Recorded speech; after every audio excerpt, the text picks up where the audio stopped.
CWT itakuwa imetulia.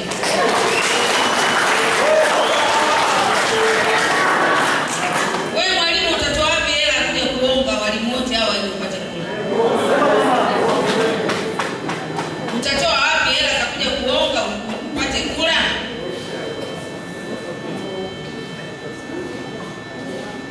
Mimi wadanganya. Kama mnataka CWT na mnataka mpate manufaa, chagueni viongozi. Kwa sababu ili mtulie mnahitaji viongozi. Kwa kila mtu aombe moyoni mwake na muombe Mwenyezi Mungu kwa imani yake, amsaidie kupata macho ya rohoni aweze kugundua nani kiongozi. Kwa hiyo mimi niwaombe sana walimu wangu, twende tukafanye uchaguzi wa haki, uchaguzi ukawe mpesi, tupate viongozi ambao na mimi watanifanyia wepesi katika kufanya shughuli zetu za kuletea maendeleo. Lakini pia tunataka viongozi ambao wana vision ya juu, yaani maono, kwenda kuangalia mambo ambayo yanaingiliana kwenye chama. Mfano namba 1 ni asilimia. Sasa hivi walimu wanalia kwa asilimia ni kubwa, lakini tunataka kuondoa double standard, kwamba walimu wakatwe asilimia zinazofanana. Kwa hiyo yako mambo mengi kwenye chama ambayo nikizungumza nitapoteza muda mwingi, lakini chama kinahitaji mabadiliko makubwa, hasa wilaya ya Babati. Tunaingia kwenye migongano mikubwa, matumizi mabaya ya fedha ya kila namna. Kwa hiyo tunaomba Mwenyezi Mungu wakati tupatie kiongozi ambaye atatufikisha sehemu salama. Mungu ailaze sana mahali pema roho ya marehemu Mheshimiwa Darabe. Alikuwa kiongozi shupavu sana, aliyetusaidia, aliyepambana, mpaka leo tunakumbuka kwa matunda yake ambayo amefanya kwa ajili ya walimu. Kwa hiyo haya mambo ni machache, lakini anaweza kaonyesha ni kwa jinsi gani ambao tunamhitaji kiongozi ambaye anaweza akajituma kwa ajili ya chama na kuwafanya walimu wawe karibu na waipende chama chao. Ni kwa ngazi ya wilaya tu au na mkoa kwa ujumla? Tunatamani sana mabadiliko yatokee mpaka ngazi ya taifa, kwa sababu yako mambo ambayo tunataka yafike mbele, yalete mabadiliko. Sasa tukipata mtu ambaye sio kiongozi mzuri na shupavu aweza kusikiliza mahitaji ya walimu, hata tuwezi kufanikiwa na haya ambayo nayazungumza. Kwa hiyo tunahitaji kutoka ngazi ya wilaya, ngazi ya mkoa, hata ngazi ya taifa. Na swala la ukabila katika kipindi cha miaka 5 limejitokeza. Jambo la ukabila kwa kweli inaweza ikawa ni sehemu ya changamoto ya hapa na pale, kulingana na jinsi ambayo mtu anashawishi kutafuta kura. Lakini kwa wale wanaoelewa, wanaweza kumchagua kiongozi ambao ni shupavu, anajua huyu atatufikisha mahali, bila kuangalia ukabila. Lakini ukabila haukwepeki, bado ni changamoto katika maisha yetu tunayoishi kwa sasa. Lakini kwa wale ambao wanatambua, ni sawa wale watu ambao wanapata rushwa, mwingine anaweza kumpa lakini asikupe kura, kwa sababu kwa ukabila nao umeingia, ina sababu. Lakini kwa wale wenye kutambua, wanaweza wakaelewa kwamba huyu ndiye anafaa kuwa kiongozi, lakini sio kufuata ukabila. Nje ya hapo kuna eneo gani ambalo nadhani pia unatakiwa ifanywe maboresho katika kipindi cha miaka 5 ijayo? Maeneo ambayo tunatamani ifanyike maboresho, kwanza katiba yetu kuna sehemu inadai kwamba, inayodai kwamba baada ya uongozi kupita, uongozi uliopita, uongozi mpya ukiingia hauruhusiwi kuhoji yale yaliyopita. Sasa hiyo ni changamoto, kwamba katiba pale imefeli kuonyesha kwamba nini kinatakiwa kifanyike, kwamba hata wale waliokuepo hawai kuwa makini sana na matumizi ya pesa, kwa sababu wanajua wakishapita imepita na mambo yao. Kwa hiyo imefeli hapo. Lakini katiba pia kwenye sehemu nyingine ndio hiyo tunapolia asilimia. Sasa hivi kuna cha kuhawata. Hiyo chama kinakuja kwa spidi kubwa na walimu wameshaondoka, kwa sababu wale wanakata asilimia ndogo. Na sasa hivi tunadai walau tupata asilimia 1 tu, kwa sababu inaweza kabisa kuendesha chama cha walimu taifa. Fasi utahakikisha kwamba unaondoa changamoto hizo. Asante sana. Sehemu kubwa ambayo nataka niangalie chama cha walimu nikipewa nafasi tena pia ni kusimamia, hasa tuweze kubadilisha katiba yetu.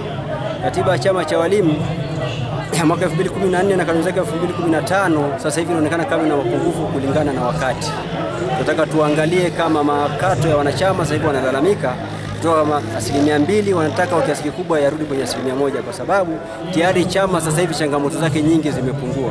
Tuseme kiongozi ambaye yeye atakuwa ndo kioo na kinara kwenye kuwasaidia walimu kwenye mambo mbalimbali ambayo yanatatiza, sawa, hasa mfuatiliaji wa maslahi ya walimu, mtetezi wa walimu pale ambapo mwalimu atakuwa na tatizo au msaada wote ule ambao utakuwa unamtatiza kwa namna yoyote ile. Maana tumeona mara nyingi viongozi wengi sana wanapoingia kwenye madaraka wenyewe huwa wanajijali wao zaidi kuliko kuangalia maslahi ya walimu.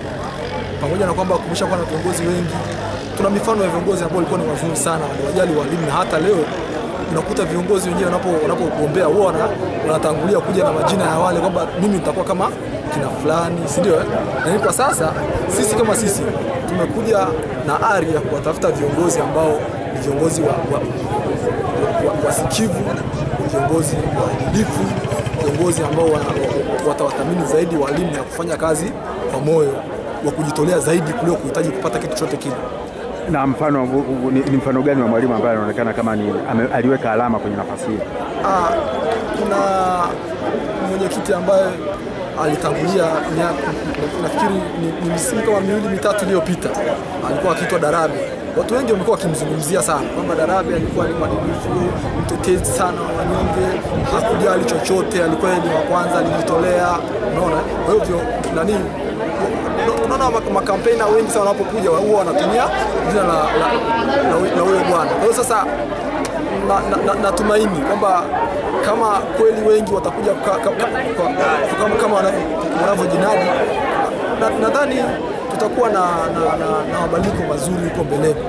Kuna changamoto gani ambayo haikutatuliwa kwa kipindi cha miaka 5 ngazi ya wilaya, lakini halikadhalika ngazi ya mkoa imekuwa ni sugu zaidi? Sasa kikubwa nadhani walimu hasa wanahitaji, kwa sasa serikali yetu ya Mama Samia imekuwa ni serikali ambayo ni sikivu. Matatizo mengi yamekuwa yakitatuliwa. Sasa hivi walimu wengi hasa wenyewe wanadili na chama chetu kwa upande wa bajeti ya chama. Wengi wanatamani kujua zaidi kuhusu mapato na matumizi ya chama chetu hasa ngazi ya wilaya. Kwa hiyo watu wanatamani kujua kama tuna majengo labda huenda yanapangishwa, tukuwe na uwazi kwenye mapato yetu na matumizi yake. Watu tunafahamu labda chama chetu leo tuna basi Costa, sio? Na wanatamani kujua pia hivi mapato ya Costa yako vipi na matumizi yake pia yako vipi. Kwa hiyo zaidi watu wengi wamekuja na matarajio kama hayo, kwamba hasa wanahitaji mapato na matumizi ambayo yamefanyika kwa muda wa miaka 5 iliyopita, na tunahitaji pia kuona uwazi sasa kwa hawa viongozi ambao watakuja huko mbele au watakaochaguliwa leo. Swala la ukabila katika kipindi cha miaka 5 limeonekana kuwepo kwa baadhi ya viongozi. Hili vipi kwa viongozi wajao? Okay. Kwanza ukabila ni sumu. Tunafahamu kabisa wa Tanzania ni nchi ambayo haina udini, haina ukabila, watu wote wako sawa chini ya sheria. Kwa hiyo kwanza alaaniwe kiongozi yote ambaye atakuja kuleta ukabila kwenye chama cha walimu Tanzania. Na nafikiri mapungufu kama hayo, mapungufu ya ukabila, mapungufu ya bajeti na vitu vingine, hayo ndio yanasababisha mvunjiko wa chama cha walimu na watu wengine leo hii kuamua kuacha au kuondoka kwenye chama cha walimu. Kwa hiyo kama ni rai yangu kwa viongozi hao wajao, kwamba kwanza kiongozi asiingize ukabila kwenye chama. Kwa sababu tukiingiza ukabila, basi hiki chama kitakuwa si chama cha walimu tena, kitakuwa ni chama cha watu wa kabila fulani. Solidarity